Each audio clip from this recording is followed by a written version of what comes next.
Düşən zərbə. Sürətli, gözlənilməz ötürmələr, hücumlar olanda müdafiəçilər də çaşbaş düşürlər, toplara gəldi vururlar.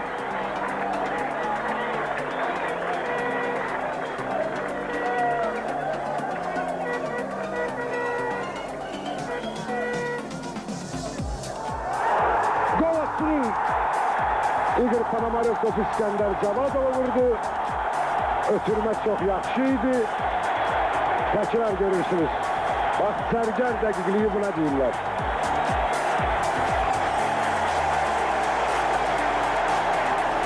Gördünüz, bunun şərhə heç ehtiyacı yoxdur. Hesab açılır, 1-0. Əhmədov. Cavadov. Son 1 metrəlik cərimə zərbəsi. Salaçnitski açıq-aşkar oyunçunu yıktı. Cavadov açıq-aşkar yıktı.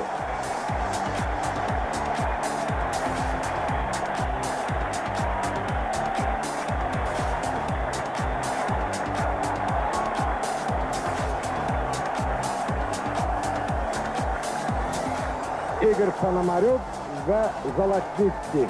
Şimdi oyunun müqəddəratını demək olar ki, bu iki futbolçu həll etməlidir. Qapıcı və Panamarov.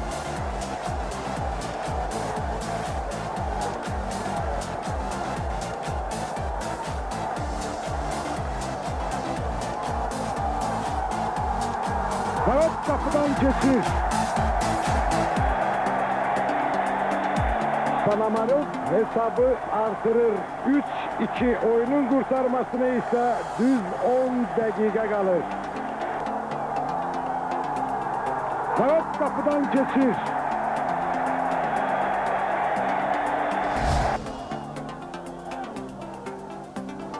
Süleymanov, Igor Panamarov. Oyundan kenar vəziyyət yox idi. Əhmədov naxaq çıxdı. İkinci top kapıdan geçir. 2-0. Igor Panamarov hesabı artırır. Saçları bir de görürsünüz.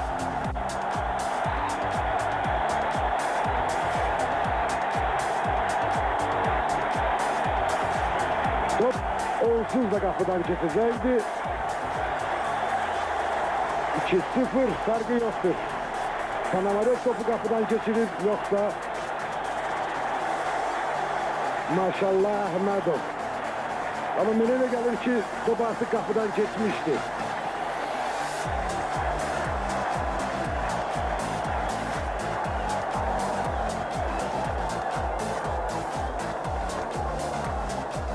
Top artık kapıdan geçmişti belli.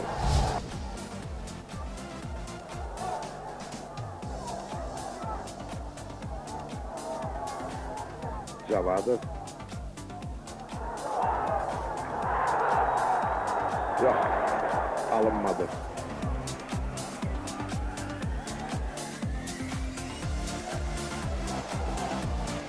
Qayda bozulur. Qayda bozulur.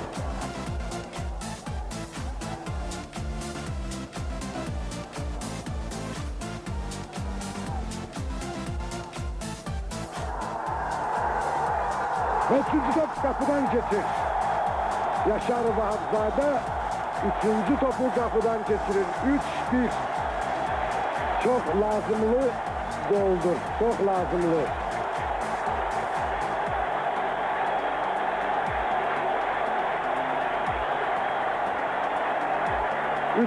Neçir eldedir. Şimdi Adestalıların məşqçisi Viktor Prokopenko iki oyuncunu değişti. İki hücumcu meydana bıraktı.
Neftçinin turnir mövqeyi hələlik xoşa gəlməsin.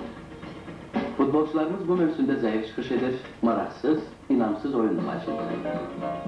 Elə bu səbəbdəndir ki, Neftçinin hər hansı bir komanda ilə görüşü maraq doğurur, idman bayramına çevrilmir, tribunalarda boşluq yaranır. Neftçinin Odessa'nın Çernomoris komandası ilə görüşü nisbətən maraqlı və gərgin keçmişdi. Komandamız 2-1 hesabı ilə qalib gələrək azarkeşləri sevindirmişdi.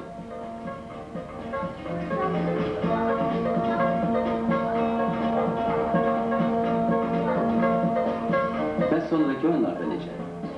Yenə də dalbadal məğlubiyyət. Futbolçularımız fərdi ustalıqlarını artırmalı, əlbir oyun texnikasına yaxşı yiyələnməli, düşünülmüş kombinasiyalardan, dəqiq ötürmələrdən vaxtında istifadə etməyi bacarmalıdırlar.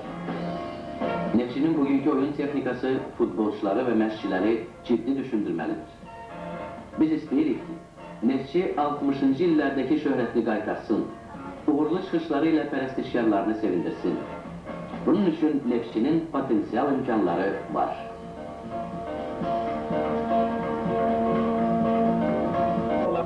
Neftçi komandasının futbolçuları bu ilki çempionatda layıqlı yer tutmağa böyük ümid bəsləyirlər.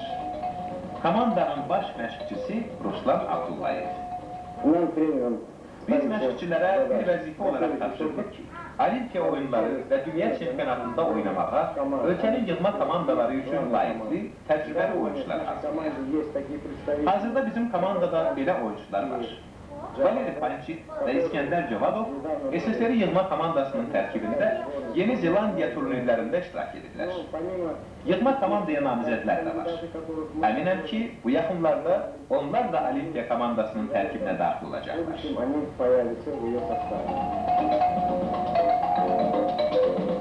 Baş məşqçinin intervüsündən cəmi bir neçə gün sonra futbol pərəstişkarlarının sevimlisi Maşallah Əhmədovun ölkənin yığma komandasının tərkibinə daxil edildiyi məlum oldu. Valeri Panchikin, İskəndər Cavadovun, Maşallah Əhmədovun yığma komandanın tərkibində çıxış etmələri Neftçinin oyunlarında şübhəsiz öz təsirini göstərir. Təsadüfi deyil ki, bu oyunda da torpedoçuların qapısına vurulan iki gözəl qolun müəllifləri İskəndər və Maşallah oldu.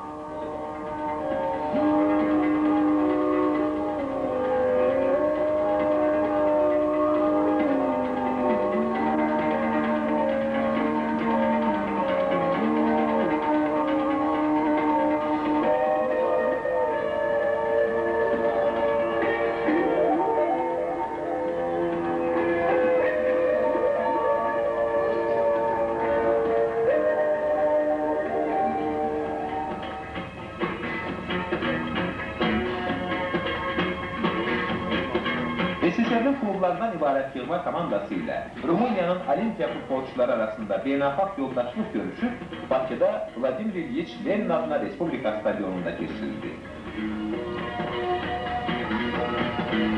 Valeri Panchik bütün 90 dəqiqə ərzində meydançada oldu. Özü də yaxşı oynadı. Fasilədən sonra Neftçinin daha bir oyuncusu Maşallah Əhmədov meydançaya çıxdı və bir neçə dəfə cinahlardan kəskin hücuma keçərək rəqib qapısı altında təhlükəli vəziyyətlər yaratdı.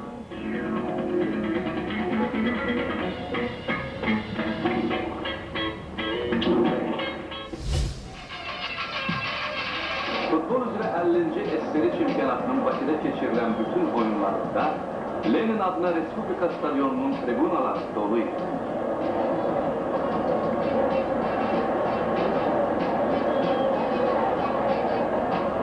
Ustalardan ibarət Neftçi komandası yüksək texnika nümayiş etdirməyə, ölkəmizin güclü komandaları sırasına çıxmağa söz vermişdir.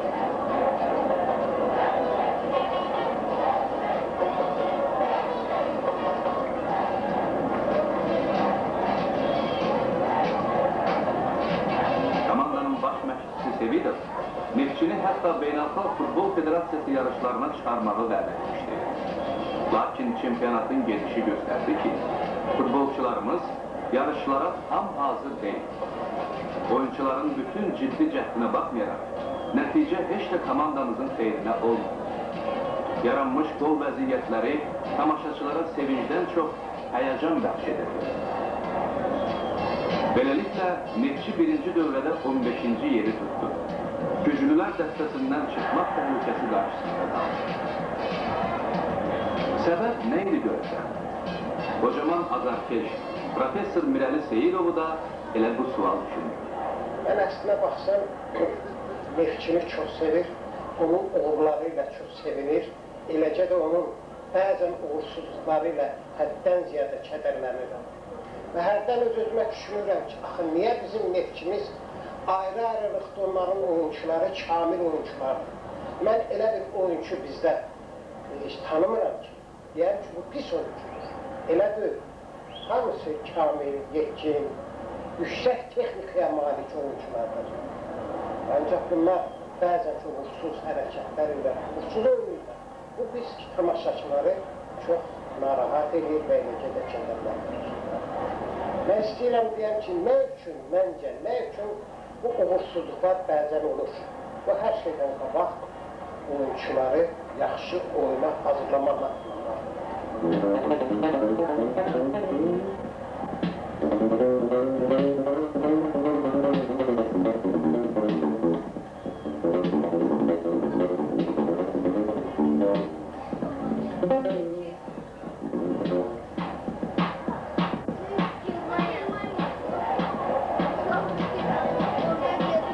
Komandanın rəhbərliyi dəyişdi. Lakin Neftçinin oyunlarında dönüş yaranmadı. Öz doğma meydançasında Spartaka, Metallistə, Dneprə qarşı ciddi müqavimət göstərə bilmədi.